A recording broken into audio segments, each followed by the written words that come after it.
Selamat datang di video series saya yang diproduksi bekerjasama dengan Akademi Kripto. Seperti biasa, sebelum kita masuk ke dalam materi, kita akan membaca dan melihat halaman disclaimer terlebih dahulu. Berbagai informasi yang disampaikan di dalam video ini atau presentasi ini bukan merupakan ajakan untuk menjual atau membeli instrumen apapun, melainkan untuk tujuan edukasi semata, termasuk penyebutan produk bukan merupakan endorsement dari saya, jadi saya tidak menganjurkan siapapun untuk membeli atau bertransaksi aset atas produk-produk yang saya sampaikan, melainkan merupakan sebuah cara untuk mempermudah Anda untuk memahami materi yang disampaikan. Yang akan kita bahas di dalam video kali ini adalah Lightning Network. Apa itu Lightning Network? Kita akan mempelajarinya bersama-sama di dalam video ini. Nah, ide kunci dari presentasi ini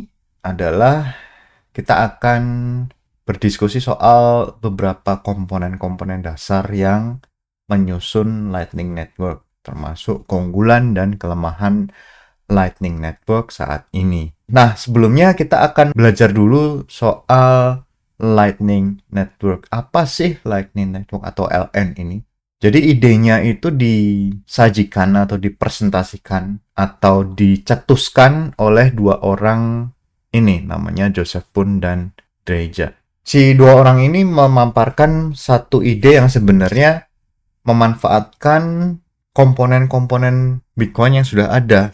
Jadi misalnya komponen scripting yang sebenarnya sudah ada di dalam Bitcoin itu dimanfaatkan untuk menyusun satu sistem baru untuk menangani skalabilitas Bitcoin gitu. Nah, keunggulan dari Lightning Network ini adalah Anda bisa melakukan pembayaran dengan jumlah yang kecil, micropayment namanya. Bahkan ketika Anda membayar sebesar 1 Satoshi, yaitu satuan paling kecil dari Bitcoin, itu bisa di Lightning Network. Akan tetapi Anda tidak bisa melakukan pembayaran ini, micropayment ini di dalam Bitcoin. Jadi misalnya Anda melakukan micropayment ini misalnya kalau Anda punya aplikasi perjalanan itu ya, seperti taksi misalnya atau taksi online. Nah, kalau yang sekarang itu kan nanti tagihan itu dibuat setelah perjalanan selesai. Nah, dengan adanya micropayment, Anda itu bisa melakukan pembayaran setiap 1 kilometer misalnya, atau bahkan setiap meter mobil itu berjalan. Nah, itu bisa langsung melakukan pembayaran, gitu ya. Kalau di dalam sistem keuangan tradisional, itu sangat tidak praktis. Tapi juga di dalam sistem Bitcoin misalnya, Anda membayar terlalu banyak, misalnya Anda membayar terlalu sering, maksudnya, itu juga tidak praktis dan terlalu mahal. Kenapa? Karena setiap transaksi sekarang biayanya sekitar $5 misalnya, atau 50.000 sampai 100.000 rupiah. Gitu. Jadi cukup mahal kalau Anda melakukan transaksi dengan jumlah nominal yang kecil. Tetapi dengan Lightning Network, dengan adanya LN ini, sebagai layer 2 dari Bitcoin, Anda bisa melakukan transaksi dengan nominal yang sangat-sangat kecil. Kemudian pembayarannya dianggap instan. Jadi begitu Anda melakukan pembayaran, itu pembayarannya langsung sampai ke tujuan. Nah, berbeda halnya dengan Bitcoin. Anda tahu sendiri kalau Bitcoin itu transaksinya harus dimasukkan ke dalam sebuah blok, padahal satu blok itu diciptakan setiap 10 menit. Artinya Anda harus menunggu setidaknya 10 menit, ya kan? Agar transaksi tersebut masuk ke dalam blok, kemudian idealnya Anda juga harus menunggu minimal 10 menit lagi ke depan. Kenapa? Untuk menunggu satu blok konfirmasi, bahkan 2 blok, 3 blok. Nah, kalau misalnya Anda melakukan micropayment atau membayar dengan nominal kecil, atau misalnya praktisnya Anda melakukan pembayaran untuk membeli kopi di warung kopi favorit Anda dengan menggunakan Bitcoin. Jadi artinya Anda melakukan pembayaran, terus Anda harus menunggu.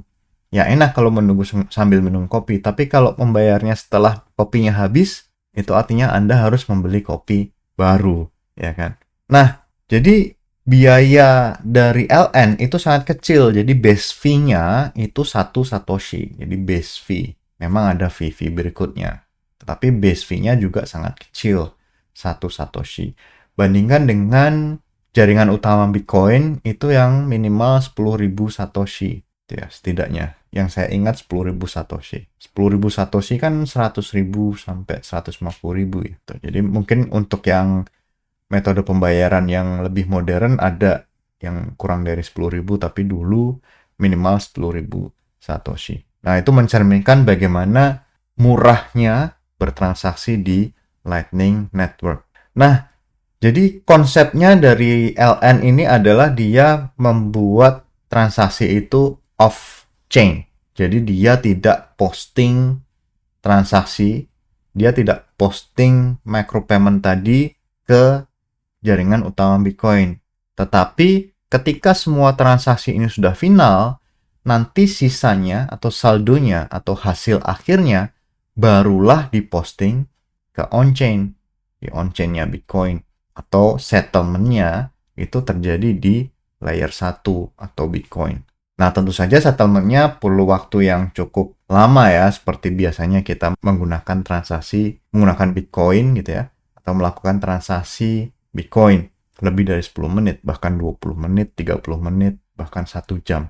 Nah, keunggulan lainnya dari Lightning Network adalah karena banyak transaksi itu terjadi secara off-chain atau tidak tercatat di dalam jaringan blockchain-nya Bitcoin, itu pelacakannya juga jadi sulit. Jadi ketika kita melakukan micropayment, ya 1000 kali micropayment misalnya, yang tercatat hanya satu, yaitu ketika kita sudah menutup channel, misalnya nanti kan kita bahas apa itu channel, itu baru settlement-nya terjadi di on-chain. Jadi seolah-olah kita hanya melakukan satu transaksi, padahal kita melakukan berkali-kali hingga 1000 transaksi di Lightning Network. Nah, itu konsep utama dari Lightning Network.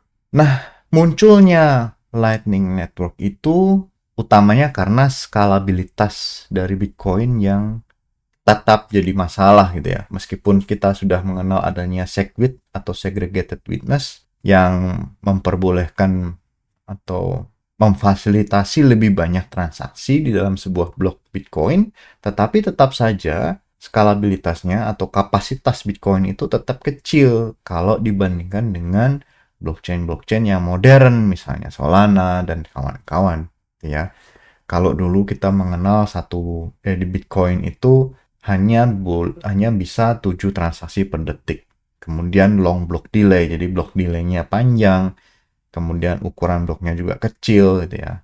Kemudian transaksinya cukup mahal, $1-2 hingga $5 bahkan $10 di waktu-waktu yang ramai.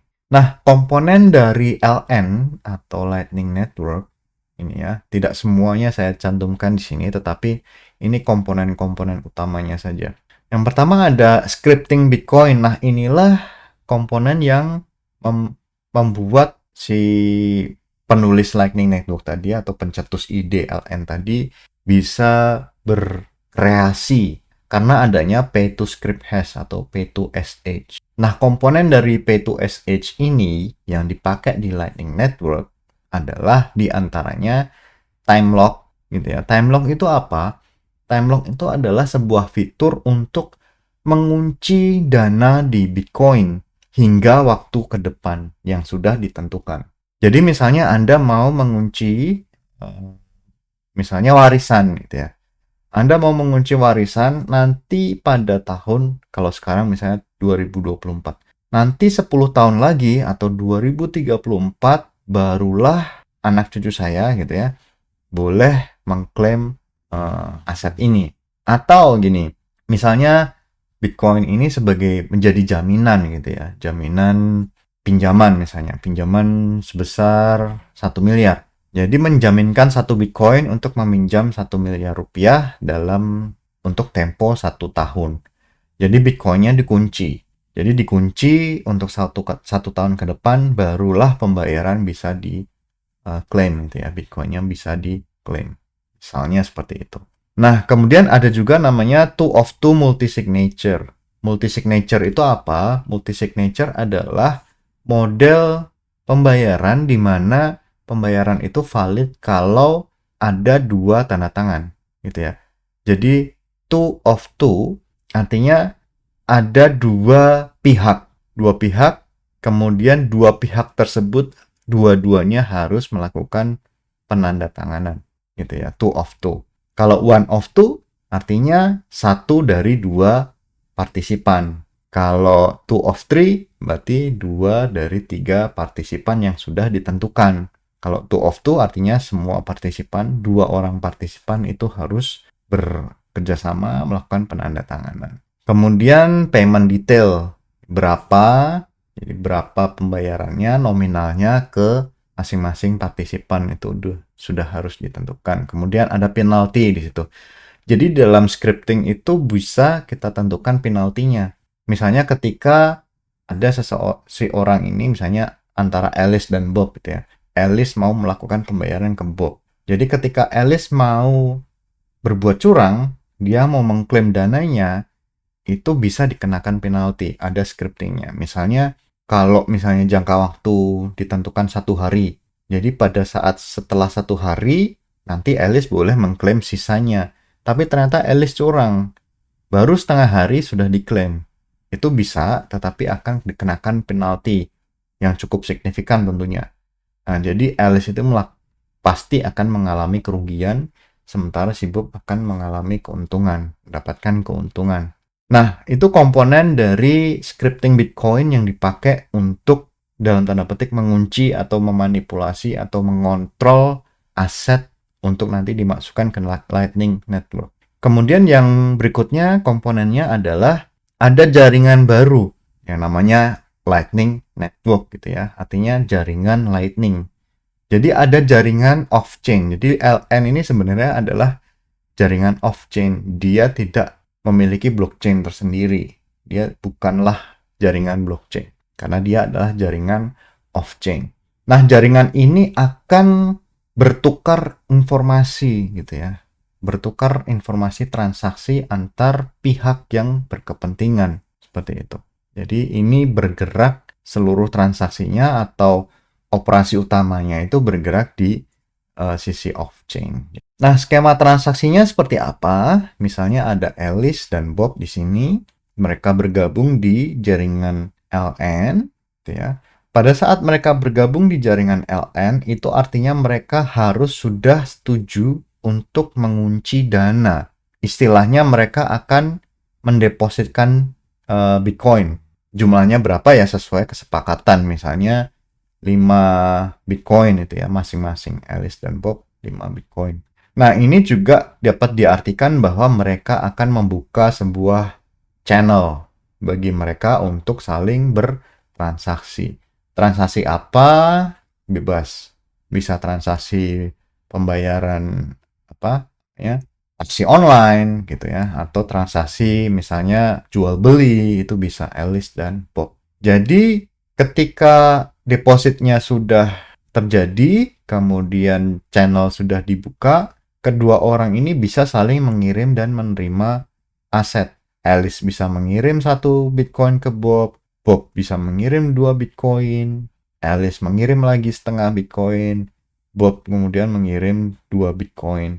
Nah, ini nanti akan dihitung saldonya berapa untuk masing-masing pihak ya pada saat channel ini akan diselesaikan, akan ditutup atau settlement. Jadi final settlement, Alice akan mendapatkan 7,5 Bitcoin, Bob akan mendapatkan 2,5 Bitcoin berdasarkan transaksi yang terjadi tadi di dalam Lightning Network. Nah, nanti akan channel ditutup, kemudian settlement, si Alice akhirnya mendapatkan saldo ini, Bob ini. Nah, tetapi transaksi-transaksi yang terjadi ini akan di dalam off-chain, tidak terekam di dalam jaringan Bitcoin. Nah, skema sederhananya seperti itu. Nah, kemudian muncul nih persoalan. Tadi ketika Alice dan Bob tidak memiliki channel, tidak membuka channel, mereka harus menggunakan channel orang lain, gitu ya. Nah, itu namanya multi-hop. Nah, jadi ini definisi multi-hop. Jadi mereka memfasilitasi kalau misalnya tidak ada direct channel. Jadi mereka akan bisa jadi mereka akan menggunakan banyak node gitu ya untuk saling terhubung. Jadi mereka sebenarnya sekarang tidak perlu lagi membuka channel khusus bagi Alice dan Bob, mereka bisa menggunakan channel yang sudah ada. Nah, masalahnya nanti akan ada namanya routing.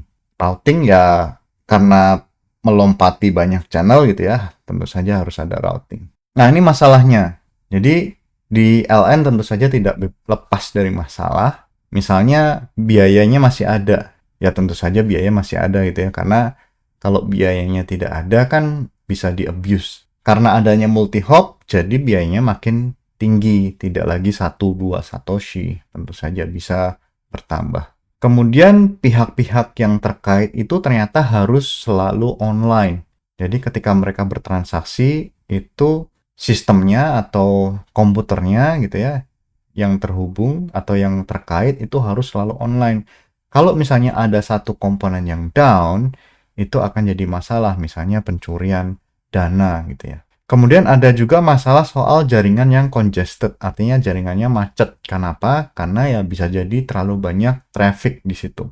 Kemudian ada juga soal ini, Bitcoin itu ternyata tidak jadi favorit untuk melakukan pembayaran. Ya kalau di Indonesia bukan sebagai alat pembayaran, tetapi ternyata tidak banyak orang yang ingin bertransaksi dengan Bitcoin. Jadi ya kadang-kadang ya jaringannya tidak terpakai.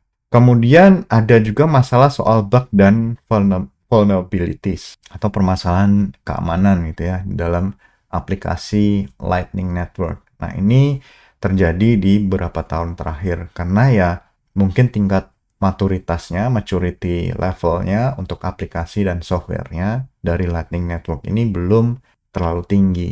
Juga ada teridentifikasi sentralisasi dari node. Jadi ada node-node yang memang ternyata menguasai jaringan Lightning Network. Misalnya karena terlalu ramai gitu ya, atau terlalu banyak penggunanya di dalam node tersebut.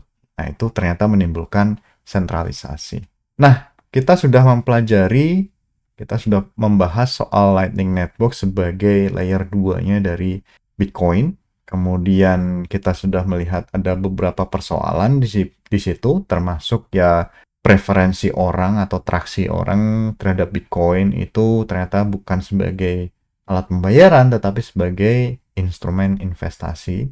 Kemudian kita perlu juga melihat ya ke depan apakah Lightning Network akan jadi semakin mainstream ataukah memang mati. Jadi kita masih punya layer satunya Bitcoin yang lambat dan bermasalah secara scalability, tetapi kita juga mesti melihat apakah Lightning Network itu juga akan sukses. Demikian video saya kali ini, kita akan jumpa lagi di video-video berikutnya. Terima kasih.